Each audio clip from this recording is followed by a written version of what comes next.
Hello, Troy A, Shadowing Tronics, taking part in the Art Soundoff challenge, having to set up my Megro mic system because I'm having issues with my webcam, because of course I am. And yes, it is putting me in a bit of a disagreeable mood.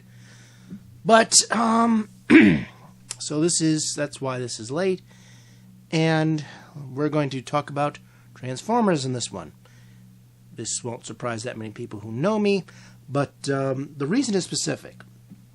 One of the other Art Soundoff founders, Jerzy Drozd, is using this to kind of talk about the characters themselves and how they're written and how they influence his writing. But it's also kind of a preview of a podcast that he's doing with a friend of his called 4 Million Years Later. You can find that at 4millionyearslater.com. It's a Transformers podcast. They're going to review every single episode. I'm personally hoping that they include the Japanese episodes because I'm interested to see what their take is on that. But I myself am a huge Transformers fan. I mean, anybody who's read my website knows that. I've reviewed all of the comics that I own. I'm currently doing an article series called The Many Intros of Transformers, where I'm going over all of the US and Japanese Transformer show intros and seeing how good and bad they are, and talking a little bit about the show itself. I've also, for my other website, The Clutter Reports, I've been reviewing Transformers on and off. Like right now I'm going through Transformers Universe in between other projects, and there's another Universe review coming up this weekend. So I've had a Transformers show up and scanning my collection, Saturday Night Showcase, even Free Comic Inside. So I do think a lot about Transformers, obviously. I've even tried doing a Transformers comic as a kid. Didn't come out too well. The GoBots comic came out a little better. Plus, I think it's easier for me to draw GoBots than it is to draw Transformers. I don't know. I don't know why, but that's just been the case so far.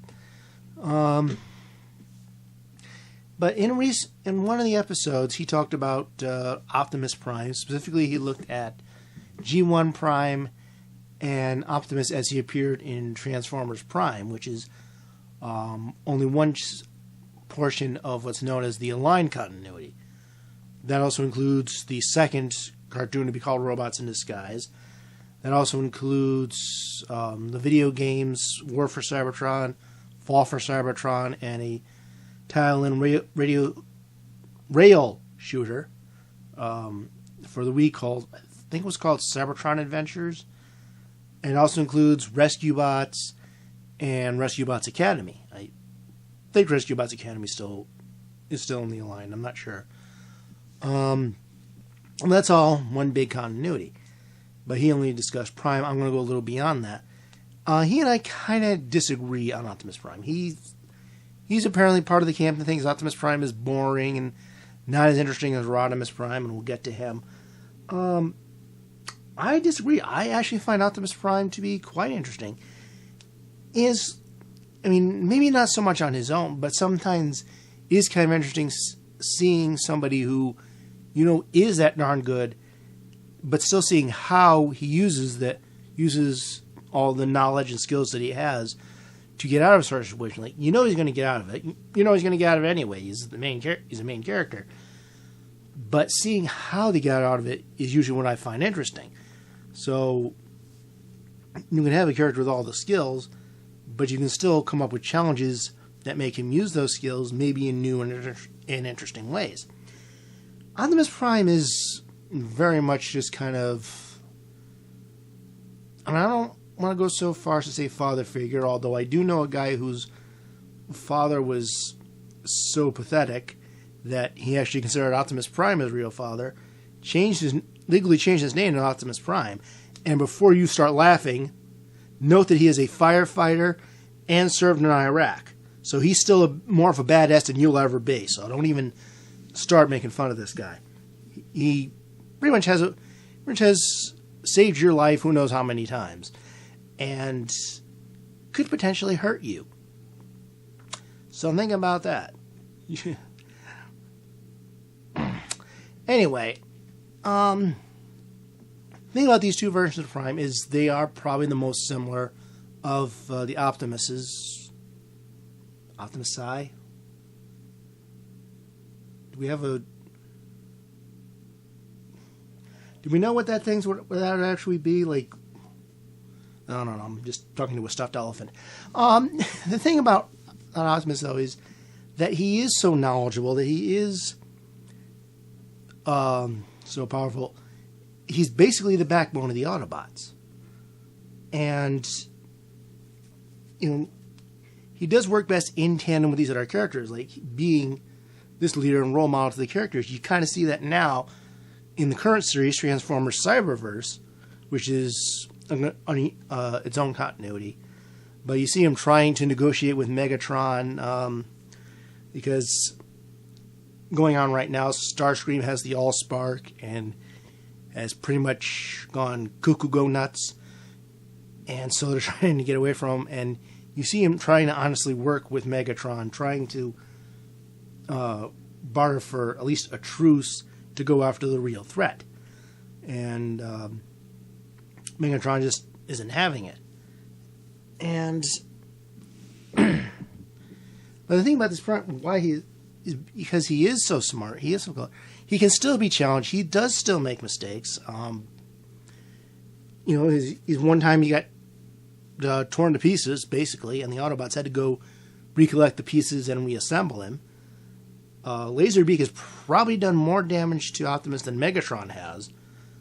If you think about it, the closest to death until Transformers the movie that Prime came happened because of Laserbeak and not Megatron. So you have that. In the Marvel Comics, he probably should have formed an alliance with the humans a long time ago, and the fact that he didn't is kind of shown to be a mistake until finally the Micromasters kind of call him out on that. And they start trying to get a good image and form good relations with the humans, and are kind of forced to switch gears because of extenuating circumstances. But that... Okay, sorry, that was a very important phone call I had to take. So getting back to this commentary, it's not like Optimus didn't... Like I said, he had problems. It's not like he was completely aloof. Like, sometimes he was, because as leader he kind of has to be, but we do see him playing basketball and watching TV with the others. Not as often, but every now and then he does spend time with his troops. And we also do see in War Dawn, which is... Excuse me, I started up real fast. We see with Optimus Prime, or with Orion Pax, rather, that he once actually thought the Decepticons were cool because they could fly, and he was just running a cargo warehouse for Energon, and then he gets attacked, and then suddenly his whole worldview changes. And so he starts a journey to become Optimus Prime. Now, we could have gotten that with Ultra Magnus. That's why I think it would have been more interesting to leave Ultra Magnus as leader. Meanwhile, Hot Rod could have been more like Aang from Avatar The Last Airbender, dealing with the responsibility of what's coming, having to kind of, everybody's on his case to work to become the Autobot leader in the future because the Matrix shows him, and that's the only reason they're doing it. And so kind of have him conflicting with everybody because he's being pushed into something he's not ready for, rather than already being in something he's not ready for and not being very good at it and comparing himself to them. I think Hot Rod's journey would have been a lot more interesting had it been Hot Rod's journey and not Rodimus's journey. And, you know, it's like, I got nothing against Rod. That's why I kind of not really into Rodimus Prime. Hot Rod, if you look at the his depiction in the movie and in the Transformers universe profiles, there was the potential to be a more interesting character there, especially his relationship with RC and Daniel. And I just think that when Rodimus Prime came around, you lost kind of this potential that Hot Rod had as a character. I would rather have seen him give up the Matrix to Ultra Magnus, saying, someday I'll be ready for this, but right now I need to become that person that the Matrix thinks I can be. And that would have been a more interesting character journey to me. Kind of not quite Lino from Thundercats, but somewhere along those lines. Like I said, kind of like Aang in Avatar: The Last Airbender. And I would like to have seen that. Now, as far as the aligned continuity Optimus goes,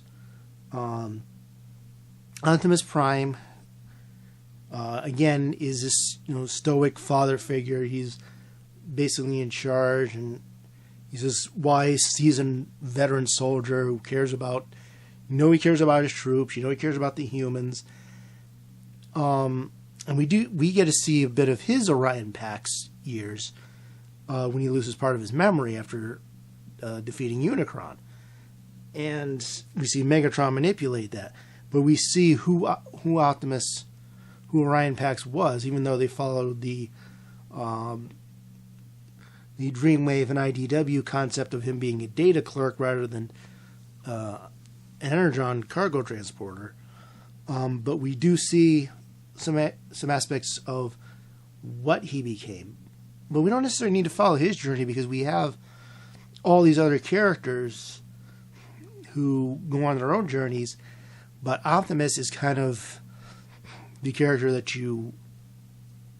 is kind of this backbone, kind of this template. He's what you would call the aspirational hero. Something DC used to do until Dan Dio took over, but that's a whole other argument. But the aligned continuity Prime is someone who is this wise, seasoned warrior. He's in tune with the Matrix and the Allspark and whatever else is going on nowadays with the Transformers lore. And you see the way he treats Jack. He treats Jack as an equal, even though he's a teenage human. And he trusts him with the key to Vector Sigma. He entrusts him more so than Miko and Raph, especially since Miko is Miko.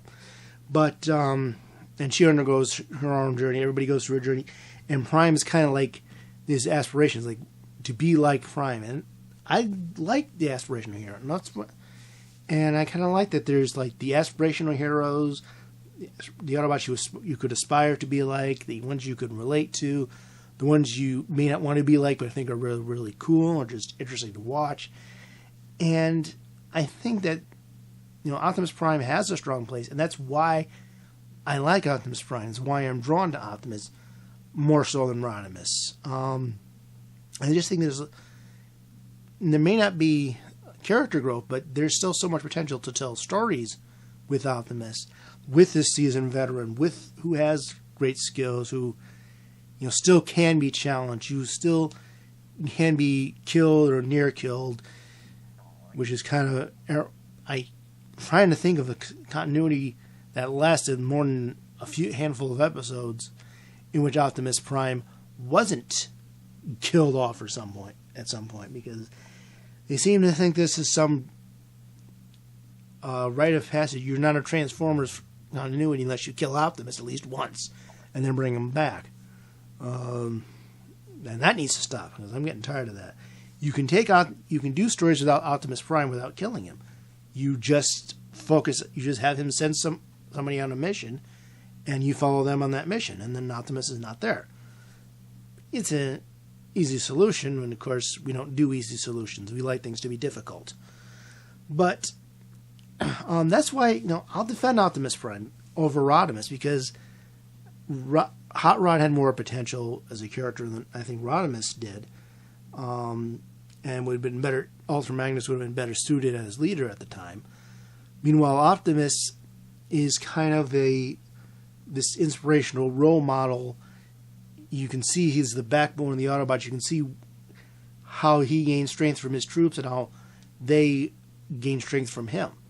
So that's why I kind of support Optimus. And we see also in Robots in Disguise, where Bumblebee is now leader of his own team, and the two are kind of clashing because their styles kind of mix and match, and Optimus is kind of used to having Bumblebee serving under him rather than as an equal, which is what he is in Robots in Disguise, and that's why he takes a second unit out to go do some other missions to let Bumblebee become the leader that he is, and who he is by the end of Robots in Disguise, and then we see how Bumblebee himself kind of becomes aspirational through Strong Arm in R&D, and then for Wedge in Rescue Bots Academy, who was a huge Bumblebee fan. Good choice, by the way. My favorite character is still Whirl on that show for other reasons, but you can see that Bumblebee's journey. I don't think you necessarily need to see Optimus Prime's journey. He's kind of the template for what everybody else is judged by and looked at and see themselves. And that's the strength of Optimus Prime. And that's why I find Optimus Prime more interesting than Rodimus, and why I think he is a good leader. He isn't perfect, but he is very good. He is somebody you can aspire to be, and just somebody who you want as the guy in charge. So I hope all that's explained. Now I got to edit this together real quick, stick it online, and figure out how I'm going to do the rest of the Art Soundoff challenge. But if you want to check out everybody else doing Art Soundoff, you can go to artsoundoff.com to see how you can join in yourself, and then go to Twitter and look for the hashtag Art Soundoff or the Twitter page at Art Soundoff, and see everybody else who's taking part. There's some really good people involved with this who are having less technical issues than I am, hopefully. So let me get this done and uploaded, and then I got to figure out what to do for tomorrow, how I'm going to get tomorrow's up. And until then, I wish you all happy creating.